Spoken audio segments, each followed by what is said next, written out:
કેમ છો બધા? મજામાં છો ને? 12 કોમર્સના શ્રી મારુતિ વિદ્યા મંદિરના વિદ્યાર્થીઓનું આપણા આજના લેક્ચરમાં હાર્દિક સ્વાગત છે. આપણે ચર્ચા કરી હતી મૂડી બજાર વિશે. હવે મૂડી બજારમાં આપણે પ્રાથમિક મૂડી બજાર વિશે ચર્ચા કરીશું, જેને આપણે પ્રાઇમરી કેપિટલ માર્કેટ તરીકે ઓળખીએ છીએ. તો સૌપ્રથમ તો પ્રાથમિક મૂડી બજાર કોને કહેવાય એનો અર્થ લઈશું, એટલે કે meaning of primary capital market. બહાર પાડવામાં આવતી નવી જામીનગીરીઓનું બજાર એટલે પ્રાથમિક બજાર. આથી પ્રાથમિક મૂડી જામીનગીરીઓનું બજાર એ ન્યૂ ઇશ્યુ માર્કેટ તરીકે પણ ઓળખવામાં આવે છે. પ્રથમ વખત બહાર પાડવામાં આવતી જામીનગીરીઓના વેચાણનું બજાર હોવાથી રોકાણકારો માત્ર નવી જામીનગીરીઓની જ ખરીદી કરે છે, એટલે કે હયાત જામીનગીરીઓની ખરીદ વેચાણ થતું નથી. માત્ર ને માત્ર નવી જામીનગીરીઓનું જ ખરીદ વેચાણ કરવામાં આવે છે. મૂડી ભંડોળ ઊભું કરવા માટે નવી જામીનગીરીઓના વેચાણનું બજાર એટલે પ્રાથમિક મૂડી બજાર. હવે એના લક્ષણો લઈશું. Characterisation of capital market, primary capital market. તો એમાં સૌથી પહેલું છે નવી જામીનગીરીઓ બહાર પાડવાનું બજાર છે, એટલે કે ધંધાકીય પેઢીઓ જે છે, એકમ છે, એ નવી જામીનગીરીઓ બહાર ઇસ્યુ કરે છે તેનું બજાર છે, એટલે કે નવી જામીનગીરીઓ બહાર પાડવાનું બજાર છે, જેને આપણે પ્રાથમિક મૂડી બજાર તરીકે ઓળખીએ છીએ.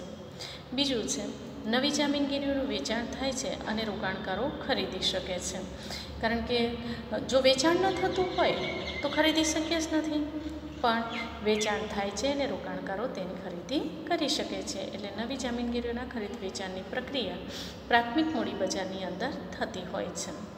ત્રીજું છે પ્રાથમિક બજારમાં અનેક મધ્યસ્થીઓ છે, જેવા કે તમને એક્ઝામ્પલ્સ આપેલા છે: બુક રનિંગ લીડ મેનેજર, ભરણાના રજિસ્ટ્રાર, શેર દલાલ. આવા અલગ અલગ પ્રકારની વ્યક્તિઓ મધ્યસ્થી તરીકે કાર્ય કરતી હોય છે. આ પણ તમારે માટે આગળના બે જે નામ છે, બુક રનિંગ લીડ મેનેજર અને રજિસ્ટર ટુ ઇશ્યુ, એ નામ કદાચ તમારા માટે નવા હોય, પણ શેર દલાલ નામ તમે બધાએ સાંભળેલું હશે. આપણે અહીંયા જે માર્કેટ છે એ ખૂબ જ સીમિત છે, એટલે અહીંયા ઓછી સંખ્યામાં આવા મધ્યસ્થીઓ જોવા મળે છે, પણ શેર દલાલને તમે જુદી જુદી કંપનીઓની અંદર, જુદા જુદા એકમોની અંદર કામ કરતા તમે જોયા હશે, સાંભળ્યા હશે. ચોથું છે નવી મૂડીનું ભરણું. વિજ્ઞાપન પત્ર દ્વારા પ્રાથમિક મૂડી બજારમાં મૂકવામાં આવે છે. ત્યાર પછી છે ગૌણ બજાર, જેને આપણે શેર બજાર તરીકે પણ ઓળખીએ છીએ. સેકન્ડરી માર્કેટ અથવા સ્ટોક એક્સચેન્જ તરીકે ઓળખવામાં આવે છે. તો તેનું મિનિંગ અને એક્સપ્લેનેશન જોઈએ તો ભારતના સૌથી જૂના અને પ્રથમ શેર બજારની રચના 9 જુલાઈ 1885ના દિવસે ધી native share and stock brokers એસોસિએશનની અંદર કરવામાં આવી હતી. બરાબર? તો તમારે આખી લાઈન પર અંડરલાઇન કરવાનું છે, ખાસ યાદ રાખવાનું છે સૌથી જૂના શેર. બરાબર? સૌપ્રથમ જે શેર બહાર પાડવામાં આવ્યા એ ક્યારે? 9 જુલાઈ 1875. કોના દ્વારા? The native share and stock brokers association દ્વારા બહાર પાડવામાં આવે, જે આજે તેનું નામનું નવીનીકરણ થઈને બોમ્બે સ્ટોક એક્સચેન્જ એટલે કે મુંબઈ સ્ટોક એક્સચેન્જ તરીકે ઓળખવામાં આવે છે, જે અમદાવાદમાં 1894માં શરૂ થયું હતું. શેર બજાર એક એવી વ્યવસ્થા છે કે જે શેર દલાલો અને રોકાણકારોને શેર, ડિબેન્ચર કે તે સિવાયની અન્ય જે જામીનગીરીઓ છે તેને ખરીદવા અને વેચવાની સુવિધાઓ પૂરી પાડે છે. નોંધણી કંપનીઓની હયાત જામીનગીરીઓના વેપાર માટેનું સંગઠિત બજાર છે. જામીનગીરીઓના ખરીદ વેચાણ માટેની સુવિધા આપતી વ્યવસ્થા એટલે શેર બજાર. બરાબર? જુદા જુદા પ્રકારની જે કંઈ પણ જામીનગીરીઓ છે, અલગ અલગ કંપનીઓ, પેઢીઓ, એના દ્વારા જે શેર બહાર પાડવામાં આવ્યા હોય, શેર, ડિબેન્ચર કે કોઈ પણ પ્રકારની જામીનગીરી બહાર પાડવામાં આવી હોય, તો એ ખરીદ વેચાણની પ્રક્રિયા આવા બજારની અંદર થતી હોય છે. કે.એલ. ગર્ગ જણાવે છે કે શેર બજાર એટલે ઔદ્યોગિક અને નાણાકીય જામીનગીરીઓ, જેવી કે કંપનીના શેર, ડિબેન્ચર, સરકારી જામીનગીરીઓ, મ્યુનિસિપલ જામીનગીરીઓ, એ બધાની ખરીદ વેચાણ કરવા માટેનું જે સ્થાન છે તેને મૂડી બજાર તરીકે ઓળખવામાં આવે છે. હવે એના માટેની આપણે એની લાક્ષણિકતાઓ જોઈશું. તો કેરેક્ટરિસ્ટિક્સની અંદર પહેલું જ છે નોંધાયેલી કોર્પોરેટ સંસ્થા. તો જામીનગીરીઓના વ્યવહારમાં નિયમન કે નિયંત્રણ લાવવા માટે સ્થાપવામાં આવેલી નોંધણી એ કોર્પોરેટ સંસ્થા છે. બીજું છે સરકારની મંજૂરી. તો 1956ના જામીનગીરી કરાર નિયમન મુજબ શેર બજારોએ કેન્દ્ર સરકારની મંજૂરી મેળવવી ફરજિયાત છે. સંગઠિત બજાર હયાત કે વર્તમાન નોંધાયેલી જામીનગીરીઓના સોદા માટેનું સંગઠિત બજાર છે, જેને આપણે શેર બજાર તરીકે ઓળખીએ છીએ. સભ્યપદ. તો શેર બજારમાં સોદા કરવા માટેનું શેર બજારનું સભ્યપદ મેળવવું પડે છે, તો જ તમે શેર બજારની ખરીદ અને વેચાણ કરી શકો છો. શેર બજાર સાથે નોંધાયેલા સભ્યો એટલે કે શેર દલાલ જ શેર બજારમાં સોદા કરે છે. અન્ય વ્યક્તિઓ શેર માર્કેટની અંદર સોદા કરતી નથી. 5. જામીનગીરીઓનું બજાર. શેર બજાર એ જામીનગીરીઓના ખરીદ વેચાણ માટેનું માન્ય સંગઠિત બજાર છે. જામીનગીરીઓની નોંધણી. જે જામીનગીરીઓની નોંધણી શેર બજારમાં થઈ હોય તેવી જામીનગીરીઓના સોદા શેર બજારમાં કરવામાં આવે છે. ત્યાર પછી છે સંચાલન. તો શેર બજારનો વહીવટ અને સંચાલન એ સંચાલક મંડળ દ્વારા કરવામાં આવતું હોય છે. 8મું છે સભ્યો પર કડક અંકુશ. સંચાલક મંડળને પ્રાપ્ત થયેલી જે કંઈ પણ વિગતો છે એમાં શિસ્ત પાલનની સત્તા દ્વારા સભ્યો પાસે કડક હાથે કામ લેવામાં આવે છે, જેથી કરીને અંકુશનું પાલન થઈ શકે છે. વ્યવસ્થાકીય માળખું. શેર બજારનું વ્યવસ્થાકીય માળખું જાહેર કંપની સ્વરૂપનું હોય છે. જાહેર કંપની હોય તો એ બધા પ્રકારના શેર બહાર પાડી શકતી હોય છે. ત્યાર પછી 10મું છે શેર બજારનું નિયમન. તો ભારતના બધા શેર બજારોનું નિયમન લાંબી તથા જામીનગીરી કરાર એટલે કે નિયમન ધારા જે છે સિક્યુરિટી કોન્ટ્રેક્ટ રજિસ્ટ્રેશન એક્ટ દ્વારા તે કરવામાં આવતું હોય છે. હવે આપણે તેના કાર્યો જોઈએ. તો કાર્યોની અંદર ફંક્શન્સ જેને કહેવાય, તો સૌ પ્રથમનું કાર્ય છે એનું તરલતા. જામીનગીરીઓના ખરીદ વેચાણ માટે શેર બજાર સતત પ્રકારનું બજાર આપણને પૂરું પાડે છે. રોકાણકારો ઈચ્છે ત્યારે જામીનગીરીઓ ખરીદી શકે છે અને વેચી શકે છે. શેર બજાર તૈયાર બજાર પૂરું પાડતું હોવાથી આ શક્ય બને છે. જામીનગીરીઓને તરલતાનો ગુણ આપવા માટે તે શેર બજારનું મહત્ત્વનું કામ કરે છે તેમ કહી શકાય. બીજું છે જામીનગીરીઓનું મૂલ્યાંકન. તો જામીનગીરીઓની માત્ર જે માંગ છે એ માંગ અને પુરવઠાના આધારે જામીનગીરીઓનું મૂલ્યાંકન શક્ય બને છે. રોકાણકારો તેમની જામીનગીરીઓનું મૂલ્ય જાણી શકે છે. સરકાર અને લેણદારોને પણ જામીનગીરીઓનું મૂલ્યાંકન ઉપયોગી થઈ પડે છે. અન્ય પરિબળો જેવા કે કંપની દ્વારા જાહેર થતું ડિવિડન્ડ. જાહેરનામામાં આ ખાસ કરીને જામીનગીરીઓનું મૂલ્યાંકન ફાળવવામાં તે ખૂબ જ મહત્ત્વનો ભાગ ભજવે છે. ત્યાર પછીનું છે બચતોનું મૂડીમાં રૂપાંતર. સમાજની જે કંઈ પણ વ્યક્તિઓ પાસે બચત છે, જેમણે પોતાના ભવિષ્યની કામગીરી માટે થઈને નાણું સેવ કરી રાખ્યું છે, તેવી જામીનગીરીઓને રોકાણ કરવા ઈચ્છે તો જામીનગીરીઓમાં સરળતાથી તેઓ રોકાણ કરી શકે છે અને જ્યારે જરૂર પડે ત્યારે તે તેને વેચી શકે છે. આવા વળતરનું મૂડીમાં રૂપાંતર સ્વરૂપ છે. વેચાણ માટે મંચ પૂરો પાડવાનું કામ કરે છે અને મૂડી બજારના મધ્યસ્થી તરીકેનો ભૂમિકા પણ તે નિભાવે છે. ત્યાર પછીનું છે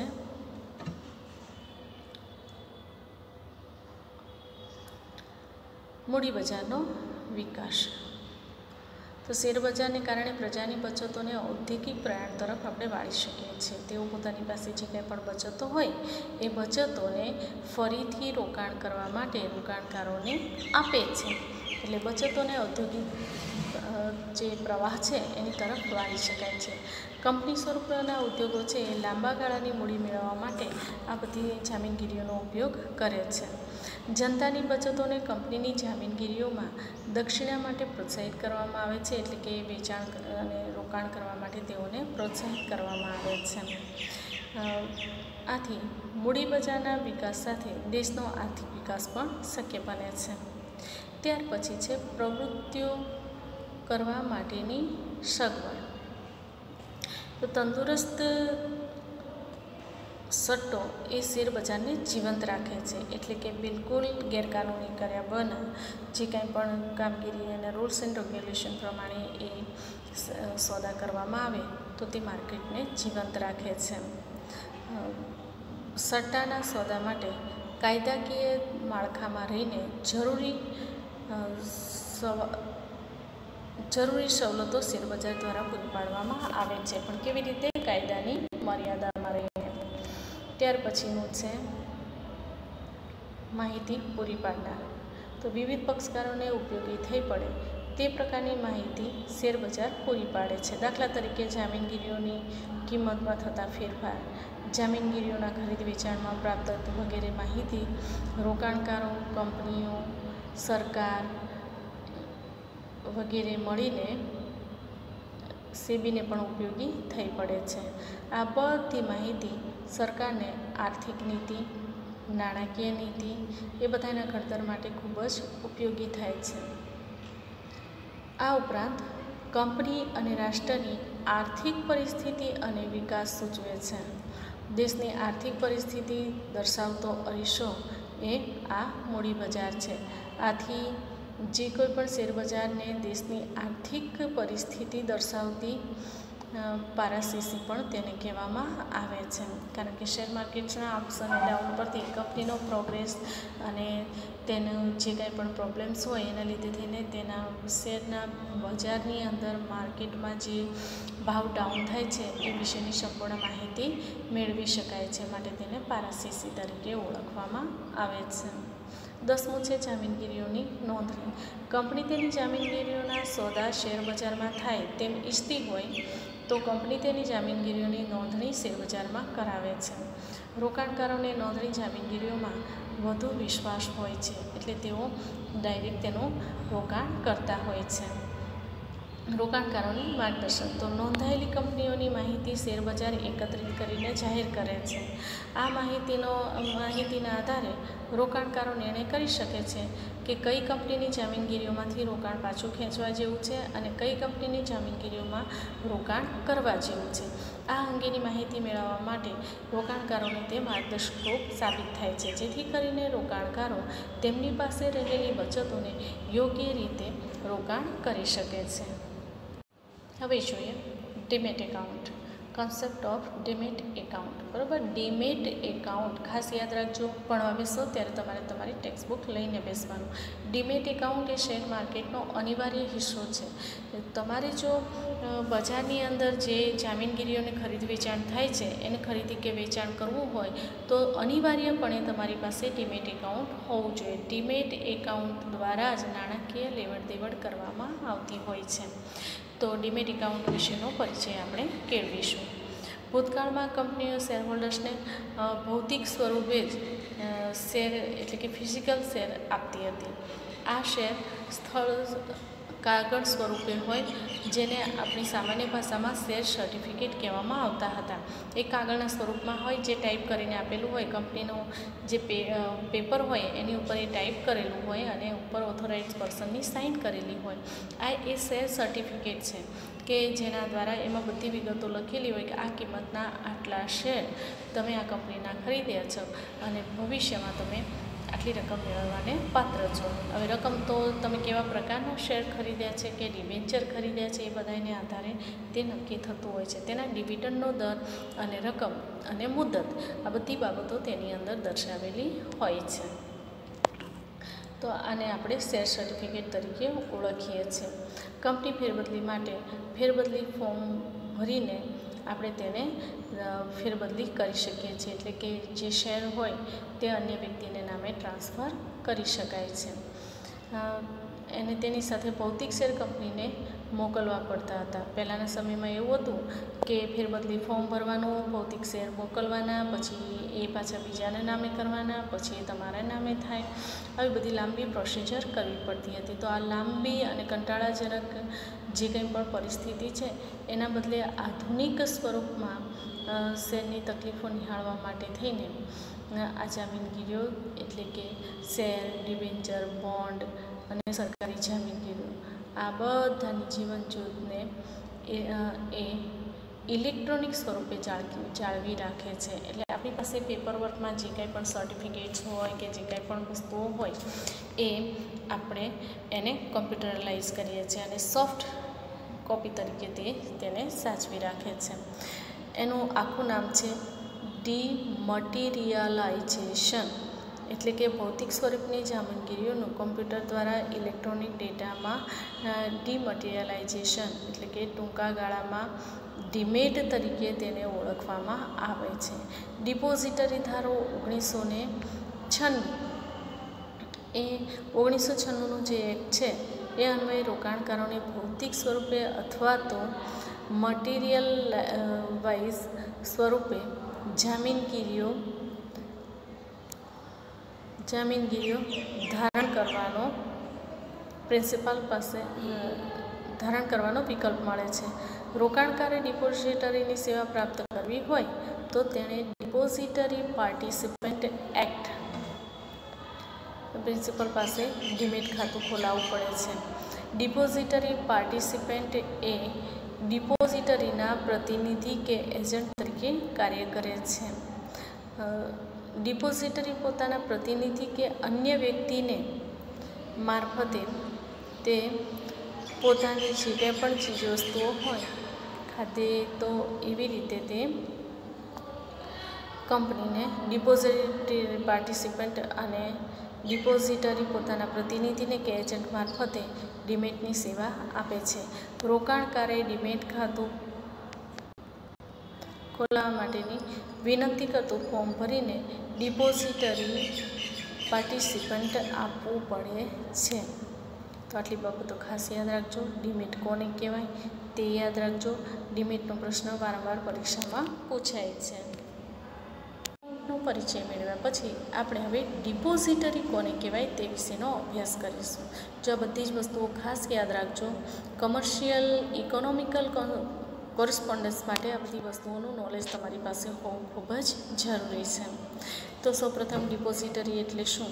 તો મિનિંગ ઓફ ડિપોઝિટરી અને તેની સમજૂતી એટલે કે એક્સપ્લેનેશન વિશે ચર્ચા કરીશું. ભારતમાં કંપની ધારા અન્વયે જે કંઈ પણ કંપનીઓ નોંધાયેલી હોય તે ડિપોઝિટરી તરીકે કામ કરે છે તેમ કહેવાય. ડિપોઝિટરી કાયદો જે છે એ ઓગસ્ટ 1996થી અમલમાં આવ્યો છે. ડિપોઝિટરીએ તેની કામગીરી શરૂ કરતાં પહેલાં સેબી પાસેથી નોંધણીનું પ્રમાણપત્ર મેળવવું પડે છે. ડિપોઝિટરીનું પ્રાથમિક કાર્ય ભૌતિક સ્વરૂપની જામીનગીરીઓનું ઇલેક્ટ્રિક સ્વરૂપમાં રૂપાંતર કરવાનું છે અને તેની ઇલેક્ટ્રોનિક સ્વરૂપે જાળવણી કરવાનું છે. આ ઉપરાંત જામીનગીરીઓમાં સોદા પાડવાનું કામ પણ ડિપોઝિટરી મારફતે કરવામાં આવે છે. ભારતમાં હાલમાં કેટલી ડિપોઝિટરી છે, કઈ એ પ્રશ્ન પૂછાય છે, એટલે દરેક જણે યાદ રાખવાનું અને ત્યાં અંડરલાઇન કરી રાખવાની. પરીક્ષામાં આ પ્રશ્ન વારંવાર પૂછાતો હોય છે. તો ભારતમાં હાલમાં 2 ડિપોઝિટરી કામ કરે છે. નેશનલ સિક્યોરિટી ડિપોઝિટરી લિમિટેડ અને બીજી છે સેક્શન ડિપોઝિટરી લિમિટેડ. સેન્ટ્રલ ડિપોઝિટથી હાંસલ એ સર્વિસીસ ઇન્ડિયા લિમિટેડની અંદર છે. તો સર્વિસ ઇન્ડિયા લિમિટેડ એમ ઓળખવામાં આવે છે. ઉપરોક્ત બંને ડિપોઝિટરીઓ રોકાણકારોને એટલે કે ગ્રાહકોને તેમના પ્રતિનિધિ કે એજન્ટ એવા મધ્યસ્થીઓ સાથે સેવા આપે છે જેને ડિપોઝિટરી પાર્ટિસિપન્ટ તરીકે પણ ઓળખવામાં આવે છે. પરીક્ષામાં પ્રશ્ન પૂછાય છે ડિપોઝિટરી પાર્ટિસિપન્ટ એટલે શું? તો તમારે આટલો ટૂંકો એવો નાનો જવાબ લખવાનો છે. બેંક, નાણાકીય સંસ્થાઓ, શેર દલાલ ડિપોઝિટરી તરીકેનું કાર્ય કરે છે. ઉપરોક્ત આ ડિપોઝિટરીઓ રોકાણકાર અને ગ્રાહકોને તેમના પ્રતિનિધિ કે એજન્ટ એવા મધ્યસ્થી છે જેના ડિપોઝિટરી પાર્ટિસિપેન્ટ કહે છે. બંને નાણાકીય સંસ્થાઓ શેર દલાલ ડિપોઝિટરી તરીકે કાર્ય આપે છે.